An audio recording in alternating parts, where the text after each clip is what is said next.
ஆகவே என் அன்பான மக்களே, உங்கள் தாய் நிலத்தை பேரன்பு கொண்டு நேசியுங்கள். நிலத்தை இழந்தால் பலத்தை இழப்பீர்கள், பலத்தை இழந்தால் இனத்தை இழப்பீர்கள். ஆகவே என் அன்பான மக்களே, நீங்கள் உங்கள் தாய் நிலத்தை பேரன்பு கொண்டு நேசியுங்கள்.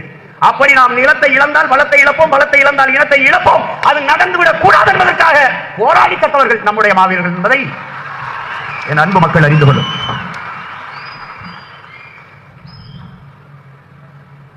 ஏன் நம்முடைய வீரர்கள் மாவீரர்கள்? வீரம் என்பது ஒருவன் 100 பேரை வெட்டி கொள்வதல்ல. அலெக்சாண்டர் வீரன் அல்ல, நெப்போலியன் வீரன் அல்ல, மாவீரன் ஒண்ணு இல்ல. தன் நாடு தவிர போய் பிற நாட்டை அழித்து அந்த மக்களை கொண்டு குவித்து நிலப்பரப்பை விரிவாக்கம் செய்வது அல்ல வீரம். அதல்ல வீரம். தன் தாய் நிலத்தை அந்நியன் ஆக்கிரமித்து விடக்கூடாது, அபகரித்து விடக்கூடாது என்று போரிட்டு தாய் நிலத்தை காப்பதுதான் ஆகப்பெரும் வீரம். என் அன்பு மக்களே, ஆகப்பெரும் வீரம். அந்த வீரத்தை செய்தவர்கள் தான் இந்த மாவீரர்கள்.